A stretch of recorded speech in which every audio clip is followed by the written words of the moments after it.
going to move on to the next speaker, Laetitia Zecchini, who will be introduced by my colleague whom you've already heard at the beginning of today's, Shoikat Mujumdar. Hi, thank you and welcome. It's a really great delight to sort of welcome Laetitia back. Actually, I think we've been in this symposium for several years now.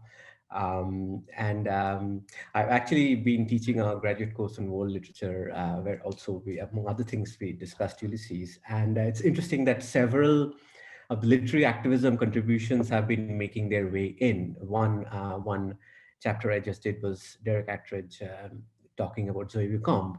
And the other one was actually Laetitia's chapter on Arun Kolatkar. And I think it's, for any of us interested in the Bombay poets, it's, Laetitia's work is almost very essential.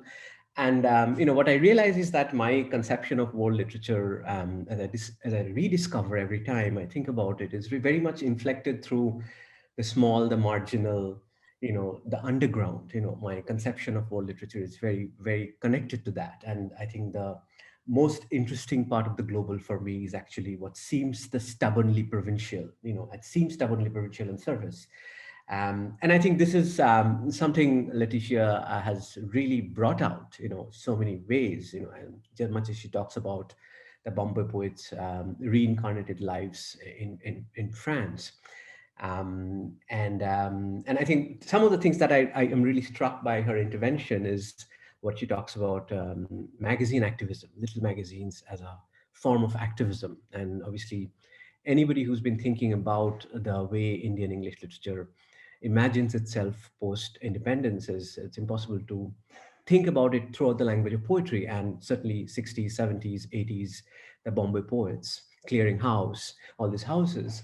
So it's really interesting. And I think one thing Laetitia talks about is how they were fervently anti-commercial and at the same time very committed to the design and the craft of small publishing. And this really personally struck with me because when I was a college student in the mid-90s in Calcutta, I was close to Professor P. Lal, and I got to know him about his Writers' Workshop movement. And they were also my first publishers. And I saw the same attention to this kind of beauty of small publishing. So I was really struck by Laetitia's observation on that kind of beauty and small publishing. And she really brings together, Kolatkar's role in advertising.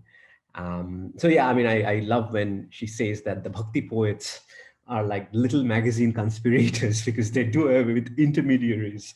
So Laetitia's book on Kolatkar is a real delight. Book on Bombay poetry is a real delight, and she's based in Paris as a researcher, and I think she's also affiliated with Boston University.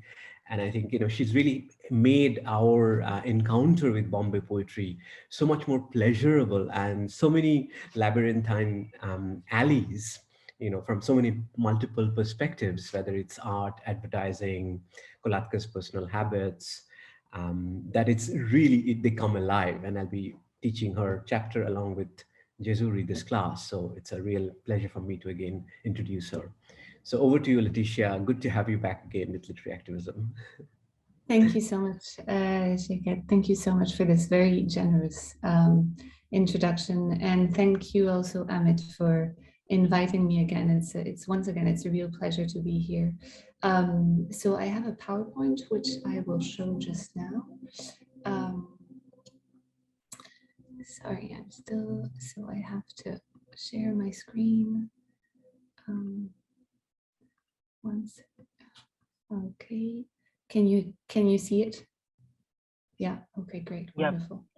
Yep. Okay, thank you so much. So my talk today will be very exploratory and provisional, grappling with problems and questions that I'm still trying to articulate, and only offering tentative suggestions and perhaps more questions as well to make sense of the illusion of the Indian modern that our symposium is interested in.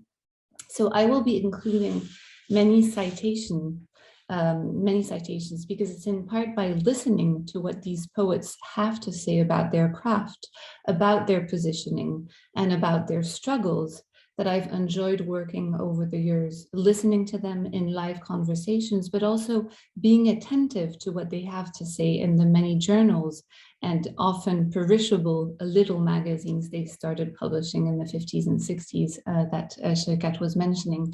And I've just included a photo of some of those also because the rest of my PowerPoint will be very textual, and I apologize for this, so at least you have a visual colorful image to start with. So now I talk about poets, but let me just specify that these poets were many things at the same time, often all at once: editors, translators, novelists, visual artists, musicians, and they were extraordinary critics. And it's to their critical and often self-critical voices that I would like to turn to as well. Also because the question of modernism seems to me inseparable from the question of criticism, because modernism needs a critical culture to recognize it as such and to sustain it, to situate certain texts within its lineage, to clear a space for it.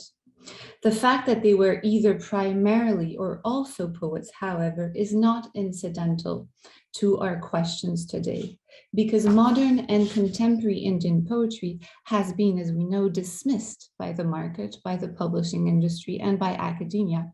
And the theoretical frameworks, whether we're talking about post-colonial literature or world literature studies, which are said to be equipped to engage with non-Western literatures, have been, as we know, overwhelmingly framed around the novel. While post-independence Indian poetry, along with the little magazines in which many of these poets cleared spaces for themselves, was an extraordinary site of modernist exploration and innovation. And when I started working on the Bombay poets, as Shirkat just said, and on someone like Kolatkar, I was surprised by the absence of curiosity in academia, by the selectivity of the traditions that were available and the expectations or assignations that they imposed on literary texts. It also seemed to me that modern Indian poets could not just be read against their regional, linguistic, or national backgrounds, or against post-colonial and postmodern frameworks, but also against and within the transnational lineage of modernism, which in India, like everywhere else in the world, can only be understood within a history of connections, translations, reinventions, within cycles of give and take.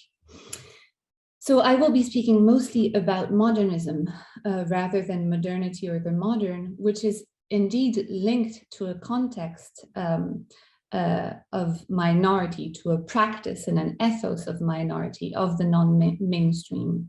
More so, it seems, in India than in other countries, and certainly more so than in the West. Trying to understand why this is the case will be one of my aims today, partly by exploring the powerful narratives and ideologies, colonial, decolonial, national, post-colonial, against which modernisms in India also emerged, the many freedom struggles that these modernists had to wage. Struggle will be the key word of this talk because of the many, once again, assignations and biases these writers and artists had to rebel against or emancipate themselves from when they started producing their work. Struggles that were also refusals to be seen or read in a certain way, to be consigned to certain forms, certain spaces, even certain temporalities.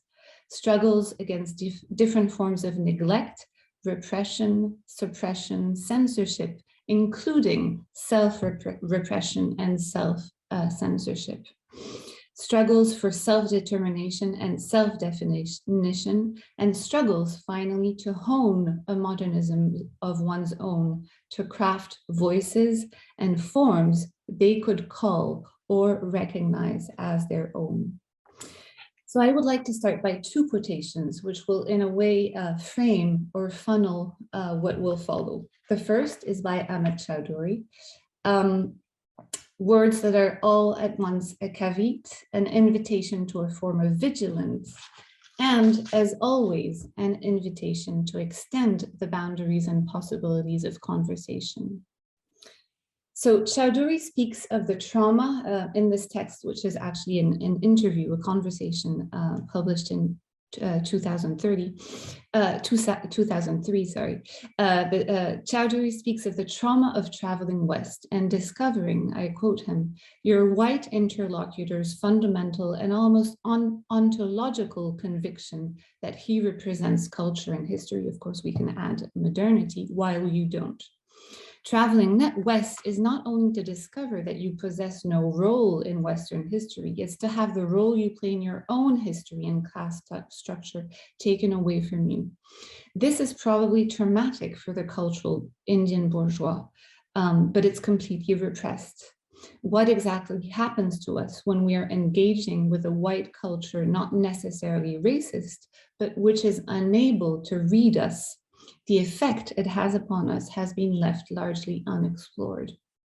A bit earlier in this conversation, Amit also talked about the residue of self-loathing that has remained within him and others, and that he connects to a specific memory, the memory as a child of reading poems by Indians who wrote about the street outside and dismissing them, thinking that this could not be poetry because poetry, or this kind of poetry, modern poetry, had to come from afar. Another of the many lines of thought pursued in this conversation is the absence or the neglect of a vibrant tradition of critique or self-critique. And he talks about the necessity of debating and debunking ideas, figures, positions, notions that are taken for granted or canonized. Here, as elsewhere, Chowdhury champions an idea of criticism as a means of exploration, as engagement with the ambivalences, the uncertainties, the complexities that constitute his specific place in history. An idea of criticism also as a means to make sense of, to read into these absences, to read into certain dismissals and biases, both coming from outside and from within, internalized. And I would say perhaps that he's in a way also suggesting an idea of criticism as a space clearing gesture for the Indian modern, and I hope to come back to that. This leads me to another quotation by Nissim Ezekiel, who was central to modern Indian poetry in English and to Indian modernisms, which he helped to shape and define as a prolific critic and editor as well. His words are taken from a short essay that I never tire of quoting, called Poetry in the Times of Tempests. And he asked this question, again and again, that question to be free, what did it mean? Now, this question, which he says hounded him at the cusp of independence, but which actually haunts all of his critical work, is, I think, one which countless writers, poets, artists, and modernists in India wrestled at the time. And to be free here could in many ways be interchangeable with to be modern. Again and again, that question, to be modern, what did it mean? First, of course, because for many of these writers and artists, modernism was, as elsewhere in the world, a trope and a signature of freedom, a blasting away of traditions and conventions. And I'll come back to that if I have the time. Let me just quote the painter and poet in Gujarati, Ghulam Mohammed Sheikh, who talked about the scent of freedom promised by the winds of the modern blowing in the air in the 50s, and his generation's hunger. He actually also speaks about lust, so hunger or lust for untrammeled visual terrains. But more importantly, perhaps, if to be free and to be modern could be interchangeable to some extent, is because freedom in post-colonial, post-independence India was necessarily declined in both aesthetical or cultural terms and political ones. And that was, of course, also the case for modernism. Let me just recall a few very well-known words, which Ezekiel himself quoted often approvingly by Tagore, which crystallizes this idea. True modernism is freedom of mind, not slavery of taste. It is independence of thought and action, not tutelage under European schoolmasters. So let us look at this, the longer passage in which Ezekiel articulates his pressing question. And let me start with the second paragraph. In some senses, so I'm reading from the slide, in some senses, I would discover that we had internalized the attitudes of our erstwhile rulers. The attitude of many editors and publishers towards poetry in English written by an Indian was one of disbelief and disdain. The word post-colonial had not been coined, and I could not use it either as a weapon or as an excuse when I went with my manuscript from publisher to publisher, or looked in vain for review space. Again and again, that question to be free, what did it mean? The answer came many years later during the emergency when I realized that freedom could be lost by degrees, that it could leak away without the intellectual community being aware of it. Freedom was never to be taken for granted. Even in independent India, we would always have to be alert for the insidious ways in which those in power try to suppress the inconvenient voices from the margin, the angry voices of the dispossessed, and even the quiet voice of poetry. So let us dwell perhaps a little longer in this text. What are some of the points it raises? First, the internalization of the colonial prejudices, the disbelief and disdain, the dismissals, which echo, of course, Chowdhury's earlier quotation. And there would be, of course, much to say about the fact that it's, again, Indian poetry which is dismissed. Second, the absence of an adequate vocabulary. The word post-colonial had not been coined, which is also an absence of spaces, absence of publishers, editors, absence of journals to publish these texts, both the poems and the reviews. And conversely, what Ezekiel saw as his responsibility as a writer, as an editor, as a modern poet, to clear spaces and challenge this invisibilization, these prejudices. So this also meant clearing spaces to discuss the many meanings and modalities of freedom, spaces to, and I quote words of Ezekiel from another text, spaces, to probe, doubt, question, unquote. Spaces where books, ideas, notions could be debated freely, spaces to experiment with different modes and genres, critical spaces then, and Ezekiel constantly, like Chowdhury, asserts the uncertain exploratory vocation of criticism. It's important, I think, it's very important, I think, to note here that Ezekiel looked in vain for space both for his poems and for his reviews.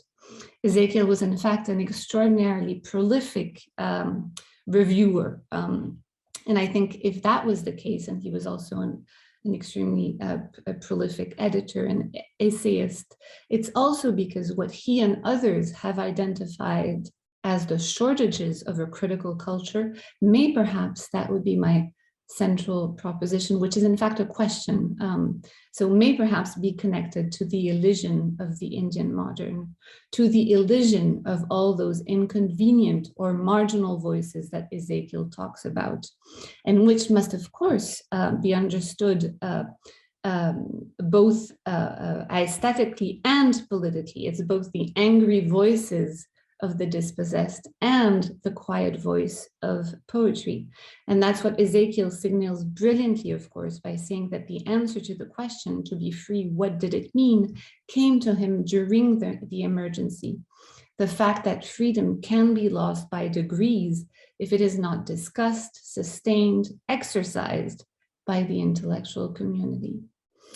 And it is this connection, he suggests, a bit obliquely here, but more directly elsewhere, between cultural or literary freedoms and political freedoms, between cultural regression and political reaction, between a vibrant critical culture making room for the minor, for ambivalent, for differing voices as prerequisite to other kinds of freedoms that I find so stimulating.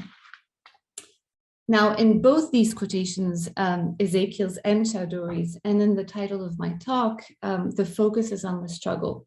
And I don't want to ignore the delight, the thrill of the modern that Chowdhury writes so perceptively about as well, which was very much present as well for many of these writers and visual artists who often self-consciously identified as moderns.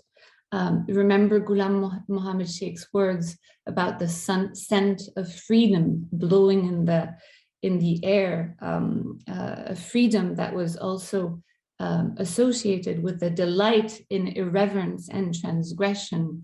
And let me just quote the poet Arvind Krishna Mehrotra, who remembers that when he first read Ferlinghetti's poems as a teenager, he couldn't stop laughing.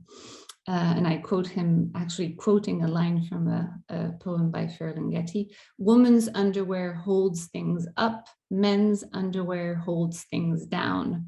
And he says poetry was fun, as Wordsworth could never be. In poetry, you could think the unthinkable and say it. I began to associate it with transgression, unquote. It's the same kind of delight in irreverence, transgression, but also humor that you can find in some of the recastings of the medieval Bhakti repertoire by modern poets, and which can manifest itself in the collage-like, bricolage-like poetic and artistic practices of many poets and visual artists at the time, who poached, scavenged from different traditions, playfully and often irreverently connecting them and recycling them. Yet, notwithstanding the thrill and the feeling of freedom, I think it's essential to recognize the struggles this freedom entailed, the struggles waged to make room for the Indian modern. And in order to do that, I'd like to give a sense of the different contexts and narratives within which these modernists emerged. The colonial, anti-colonial, nationalist, post-colonial, and Cold War assignations and alignments they had, in a sense, to short circuit. And that's the second part of my presentation. So the struggle first to wage against Western doxas and narratives. Now the curse of belatedness, influence, or mimicry that has plagued Indian and more generally non-Western or post-colonial modernisms is too well known to need rehearsing. So I won't dwell on this for very long. It has also been forcefully contested by scholars such as Partha Mitter, whose presentation I'm so sorry to have missed because of time difference this morning, or Geeta Kapoor. Let me just quote poet and artist Giv Patel here.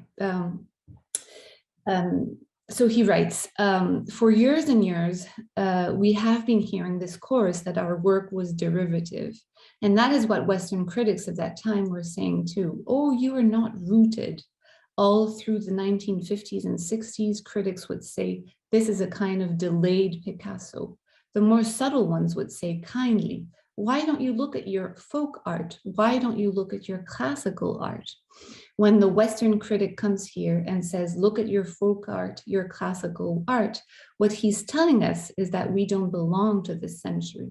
This century is owned by the West. Literally, it's consigning you back to your past and sugarcoating that act of aggression. Now, the 40s, 50s, and 60s were indeed a time when Indian modernists were being told that they were outdated, derivative, inauthentic, and told to get back to their folk, to their classical, to their traditional, meaning authentically Indian art. But these expectations and assignations came both from the West and from or in India, where, in the wake of India's freedom struggle, modernism was often suspiciously perceived as an offspring of the West, a symptom of alienation, and where cultural nationalism, both during the struggle against colonial rule and in the decades following independence, was virtually required of Indian artists. So the struggles also had to be waged against the Indian mainstream, nationalist, anti-colonial. That's why the art critic Yashodhara Dalmia has argued that to usher in modernism with its powerful individualist possibilities was in some ways identified as an act of betrayal in the 40s and 50s.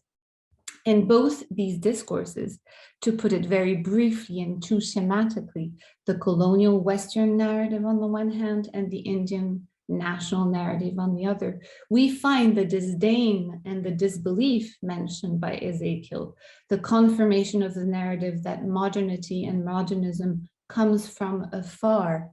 And we are also confronted with the impossibility of the autonomy of literature, the autonomy of the literary field. Let me explain. Asserting the individuality, and the autonomy of the artist was everything but a given at the time in India for the reasons that I have been trying to outline. And asserting or reclaiming both was part of modernist freedom struggles. And in many ways, these struggles have a permanence today for contemporary Indian writers and artists. This explains, for example, Amit Chowdhury's impatience with the still existing framework that makes, I quote him, formal innovation a prerogative of the West, while the non-West, here India, is made to write about India. So Indian writers are still expected to write back, that would be the post-colonial doxa, or write about, consigned to the obvious signs of their provenance, to their nation, to their history, or to their past. Now, the question of autonomy leads me to another context, another powerful ideology, which is often omitted from discussions about modernisms in India, but which is, I think, crucial to understand these struggles for self-determination, for emancipation, and also to understand why modernism was such a contested, a fraught terrain in India. And that's the Cold War, which coincided with the period that I'm talking about. Now, the Cold War, as we know, sharpened the debate between the politics of art and its autonomy, between socialist realism and modernism or experimentalism, between the culture of the masses and the radical individuality of the artist. But it's also a time when literature and art were both weaponized and globalized, when transnational literary circulations were at least in part conditioned by powerful ideologies that ensured the publication, the distribution, the visibility and availability of certain books, authors, even certain forms that were used as soft weapons of sorts to win hearts and minds. Freedom, as we know, became the central catchword enlisted by the so-called free world to rally against communism. And modernism, redefined as the embodiment of freedom, was promoted throughout the world, including in India, via book programs, exhibitions, translations. Why? Because modernism's so-called autonomy, its presumed emphasis on craft, style, or the medium itself, rather than on content or ideology, was seen as a buttress against totalitarianism and propaganda. Scholars such as Serge Guilbeault in his book, How New York Stole the Idea of Modern Art, and more recently, Greg Barnazel in his Cold War Modernists, have argued that this institutional ideological co-optation of modernism also purged it of its rebelliousness. Barnazel talks about a defanged modernism. Now in India, for reasons that I just outlined, modernism could not ever become the dominant tradition, nor did it ever come to represent the values of the majority. Yet Indian modernist struggle also has to be contextualized within this larger Cold War framework. First, because the co-optation of culture by both fronts was understood as the continuation in post-colonial contexts of colonial processes of cultural imperialism. also because modernists precisely also struggled to reclaim both a fanged but also a differing modernism, not the globalized and somewhat trivialized version that was exported at the time.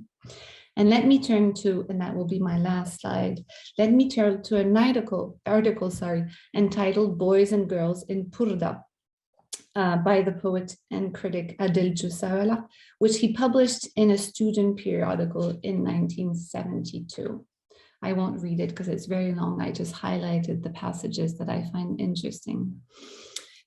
So in this article, Jussawala talks about India as a continuing Anglo-American colony. And he talks about the little Englands and little Americas from which there seems to be no escape, little Englands and little Americas that are also of the mind. And I'm here referring especially to the first paragraph, where he talks about his students coming back home to read Life or Span, which was the American, the magazine produced by the American Embassy from Delhi, or to listen to Yellow River. Now, the purda, or the curtain behind which his students access literature, he writes, is symptomatic of a class that does not have access to a strong alternative culture. And the Cold War context is very much in the background here. If you look at the second paragraph, where Jussawala talks about the dilution that takes place during the passage of literature from the colonizer's country to the former colonized, I quote him, "Art as presented by various international agencies like the USIS or the British Council is simply art with its balls removed." And a few lines further down, "What filters through that curtain is only fit for the international shitpot." So the dilution or the castration that is taking place across the curtain, which he also equates to the purda of English, we would have lots to discuss perhaps afterwards, also triggered in reaction a quest for alternative or dissenting modes, not curtain-filtered forms of art, literature, and countercultures. And I think by calling for a strong alternative culture, Jussawala is also calling for the living acid, that's actually his words, of modern and contemporary Indian voices, calling them to eat the curtain away, to tear holes in it, and of course to challenge the mainstream narratives and prejudices against which an Indian writer and artist is read. Because Jussawala's text also rages against an absence.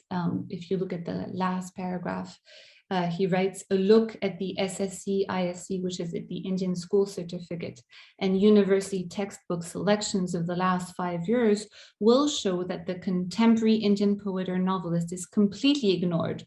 The only poets used are Toru Dutt, Tagore, and Sarojini Naidu." So it's a rage that is directed against the absence of the Indian modern, precisely the absence of the Indian modernist poet and artist, reduced to being an invisible man, a missing person. And it's a rage directed against the absence of spaces where these writers and their struggles can be heard and made visible. That's also why he and many other modernists, Ezekiel, Merotra, etc., were instrumental in clearing these spaces in the small presses and little magazines they founded, honing their craft, but also, in a sense, baring their teeth or their fangs, spaces where the lampooning of traditions, the lampooning of mainstream or canonized narratives, figures, and forms could take place. Spaces of creative freedom, then, that had once again to be critical spaces as well. And I'm reminded of two other texts by Merotra, and I will finish here. One in 1982, The Emperor Has No Clothes, which is in many ways a fantastic exploration in the elision of the Indian modern that concerns us today, in which he links precisely to the stifling of criticism, to what he calls the critical neglect, which confines so many contemporary and modern poets to invisibility. And he also suggests that works of literature, instead of being read and commented upon and critically assessed, are too often I quote him, buried like a treasure, guarded by a hound, worshipped like a village deity. In many ways, his recent text on the Literary Activism website on the poet Reshma Akhil echoes this diagnosis. So how this neglect or these shortages of a critical culture, once again, it's an interrogation, not an affirmation. It's how this neglect, this absence of spaces where inconvenient, marginal, irreverent, transgressive voices could thrive, where critical and creative freedom could be exercised, how it is connected both to the elision of the Indian modern and to different forms of censorship still very much at force today is really what I'm interested in exploring further, and of course interested in discussing with you now. Thank you very much. Thank you, Laetitia, for that wonderful and wonderfully polemical talk. So many issues to think about. I think it most immediately really forms a great kind of a counterpart to what we heard Parthamitar talk about today earlier on. That how modernism, both modernity and modernism in different ways, have this universalist aspirations, and yet in reality they always end up espousing a certain provincialism, of course European provincialism, and they end up excluding other forms.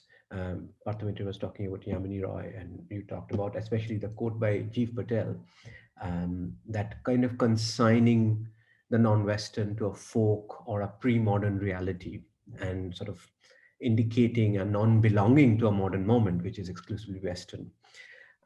So yeah, I mean, I'm just going to start off with a question on that front, and I'm sure there'll be others. Is that, this is a question I think probably for the symposium on the whole, that how is it that historicism enters the domain of the aesthetic in that manner? I mean, it obviously does, and yet, I mean, I think the whole idea of modernism, because we are temporizing it, is a certain historical moment, and yet historicism, as we know, especially from the work of people like Dipesh Chakraborty and more recently Priya Sethia, that it is this Hegelian teleological vision that things build up towards better future. There's a certain sense of progress.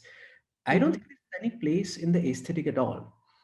And yet, the funny thing is, when you talk of aesthetic modernity or aesthetic modernism, we repeatedly fall back on this kind of historicist trap, which we are very quick to point out as think of imperial thinking or historicism. I was actually thinking of Robert Spoo's book, James Joyce and the Subject of History. Sort of we are pointing out, and yet it's impossible for artists and intellectuals sort of to escape this historicism. What do you think makes historicism such an integral part of aesthetic thinking, when really there shouldn't be much of a space for it at all? If that makes sense. Yeah, it's a complicated question, Shaket. I would say that I mean, there would be many possible answers to your question, but if I go back to the poets and the artists that I'm interested in, I think they completely dismissed this historicism that you're talking about.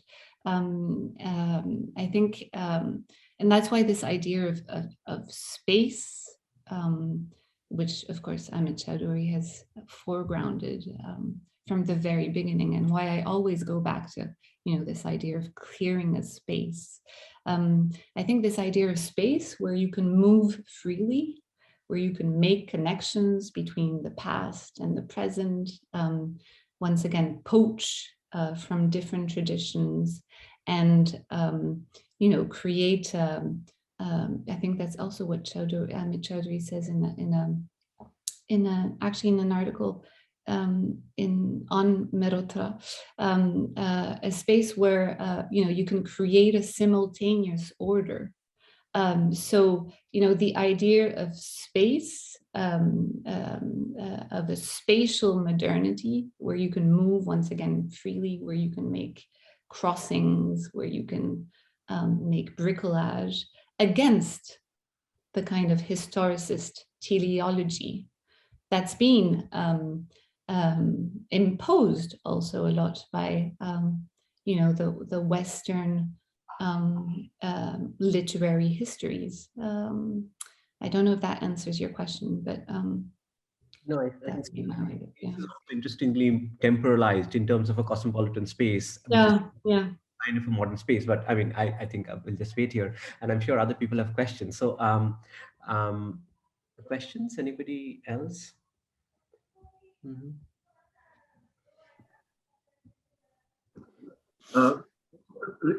Lovely to see you, Laetitia. Yes, albeit virtually. I enjoyed your talk very much. And of course, it's a very important subject, and the struggle that you mentioned. I was wondering, what is your conception of the Indian that you have used in this talk? Are you talking about the Bombay poets, Indian poets in English as a whole? Even if you restrict yourself to say Bombay, is it possible to leave out any consideration of the poets writing in Gujarati and Marathi, or bilingual? And Kolatkar, of course, is bilingual. So that's one thing. And then moving on to the Cold War phase, which you have drawn our attention to. It's very interesting how the West sort of used culture as a weapon. And in fact, the USIS had libraries everywhere, and all of them have been shut down after the collapse of the Soviet Union. Now, one would have thought that with the Cold War, actually, the Indian poets would arrive internationally because it was in the interests of the West to promote them. So you had magazines like, Quest in India, but Encounter in also. And looking at the old issues of Encounter, I was struck by the generosity shown to writers from the subcontinent, which I think could be explained, in terms of your thesis that the West was, was weaponizing culture in the Cold War years. Mm-hmm. So two very interesting questions, Kaiser. Thank you. You're right. I didn't kind of focus on the language issue because I've done it elsewhere, and also because I didn't want it to be the focus of my presentation. But you're right. I've been speaking mostly about modern and modernist poets writing in English. But once again, I haven't been talking only about poets, but also about visual artists. And once again, the category was often indistinguishable, whose struggles were the same. Now, the struggle of those who wrote in English was, of course, I think, more acute for many different reasons, also because of this, cultural nationalism that I was talking about, where anything foreign or seemingly foreign, like modernist art or like, the English language, was, as Merotra says, a red rag to a bull. So yes, this experience of, marginality, minority, this defiance against the mainstream was more acute for writers and poets and modernists who wrote in English. But I think it cannot be reserved for those who wrote in English.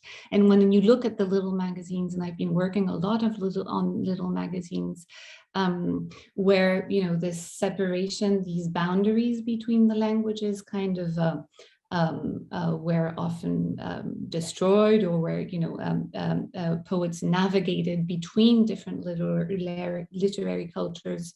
And when you look at the little magazines in Marathi, somebody like Ashok Shahane, he says exactly the same thing. He also talks about this culture of shortages. Now, of course, it would have to be, and I'm very interested in the years to come to kind of, how would I say that, confront this diagnosis, which seems shared once again, not just by those who wrote in English, but by many other writers who wrote at the time. Is this true? How? Why? Is criticism, does it take another form? Does it take other forms that are not visible to, with the parameters that we have? But I think it's not, once again, it's not just a question or a struggle that is, yes, restricted to those who wrote in English. So that would be we could talk about all this further, of course, but that would be my first answer to your first question. Going back to your second question, you were talking about the Cold War and of Quest and all that. So I've worked a lot on Quest, which is an incredible archive to look into, and which has been also, I think, dismissed for the wrong reasons. And what I found, to make a long story short, but what I found particularly interesting in these journals that were sponsored by the Congress for Cultural Freedom and that were indirectly funded by the CIA, as we know, is that it would be, I think, erroneous to read them only as as one scholar has called them, archives of authority. I think the funds and the spaces that the Congress for Cultural Freedom helped foster were used by Indian modernists to hone their critical voice, to publish their texts. And when Nissim Ezekiel, in that passage that I just quoted, said we looked in vain for a review space and for spaces to publish our poems. Well, the American cultural authorities kind of gave them these spaces, and these spaces were not as univocal or as directive as we would think they would be. They were actually spaces where innovation, transgression, irreverence could thrive as well. In other words, it was possible for the Indian poets to use exactly, absolutely, yeah, absolutely, yeah, absolutely. So I don't know if there are other questions. I know we are running a little behind time. So maybe it's time we move on to the next session. So thank you, Laetitia, for this really provocative discussion. There's so much to talk about. I'm sure we'll continue on various platforms. But with that in mind, I'm going to hand the microphone back to, or the Zoomophone back to Amida. And we will listen to the next speaker, Robert O'Belly. I think he's already here. Yeah. So yeah, thank you so much, Laetitia. That was riveting, and thank you also for bringing up Yellow River. It was a long time since, I've heard that song, but it's never left my kind of consciousness. But wonderful talk.